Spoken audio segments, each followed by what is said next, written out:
In the first quarter of 2026, e-commerce captured 16.9% of total U.S. retail sales, accounting for over $326 billion in online orders. Each of those transactions relies on a physical chain of distribution buildings and truck access. Virginia's deepwater terminal network and inland rail terminal at Front Royal serve as a primary funnel for this volume, positioning the region as a high-capacity logistics hub for the East Coast.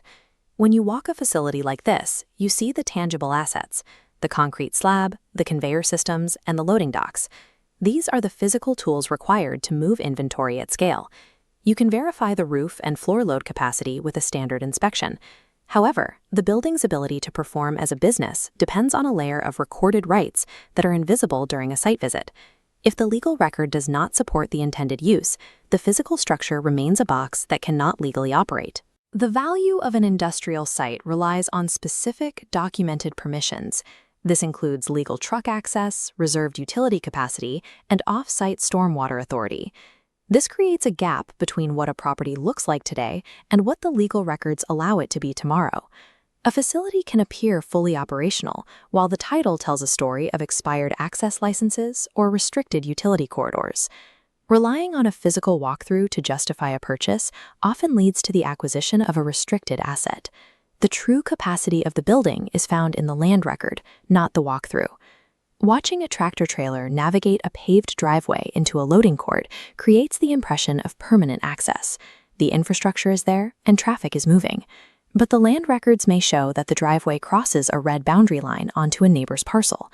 Access often depends on a revocable license or an easement without maintenance provisions. Here, your entrance is a negotiation rather than a right. A similar risk exists at the property's edge. Industrial sites are often assemblies of multiple parcels, and an essential component, like the trailer storage yard or employee parking, may sit on a separate tax parcel omitted from the purchase contract. A warehouse loses its core valuation if the legal record prevents trucks from reaching the docks. Without verified access and boundary lines, the building's physical utility is irrelevant.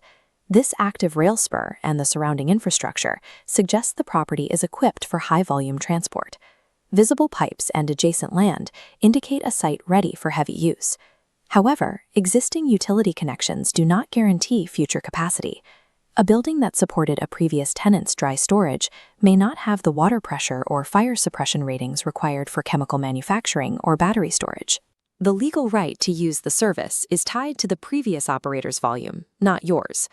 Rail access is also subject to private siding and crossing agreements. These are often non-transferable contracts with the railroad that require formal consent and assignment before a new buyer can receive service. The presence of tracks does not equal the right to use them.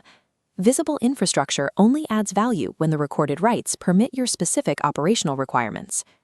In West Virginia, the risk to an acquisition often starts beneath the soil. A site can appear stable and undisturbed while being legally divided. West Virginia law recognizes the split estate, where the surface is owned separately from the minerals beneath it. A subsurface owner's right to extract coal or gas can dictate where you place buildings, manage pipeline access, and ensure against ground subsidence. Beyond regional mineral rights, every industrial buyer faces the risk of unrecorded contractor debt. Recent upgrades like a new roof or dock leveling systems create potential for mechanics liens. In Virginia and West Virginia, a mechanics lien relates back to the date work commenced. As this timeline shows, a contractor can file a lien after closing, and the law draws a line backward in time, giving that debt priority over your ownership. Financial risk in an acquisition often stems from these documented encumbrances, whether they are century-old mineral severances or unpaid contractor invoices from the previous month. The closing process is the point where the property's legal history must be reconciled with the buyer's capital. This requires navigating a specific set of regional taxes and federal regulations.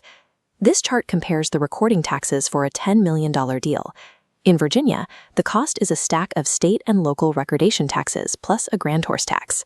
West Virginia uses a different model, applying a combined state and county excise tax that varies by jurisdiction. In Virginia, these costs increase in Northern Virginia and Hampton Roads, where regional fees are added to the standard tax stack. Finalizing the deal also requires handling federal withholding requirements for foreign sellers. verifying entity authority, and securing funds against wire fraud. Each step is necessary to ensure the capital you transfer results in a protected title. Acquiring an industrial facility requires securing a network of truck access, utility capacity, and zoning permissions. These rights are what allow the building to function as an asset. Engaging legal counsel at the letter of intent allows you to reconcile the land record with the physical site. This ensures that the property you tore is the same property you actually own on the day of closing. We are Virginia and West Virginia's premium title and escrow services provider.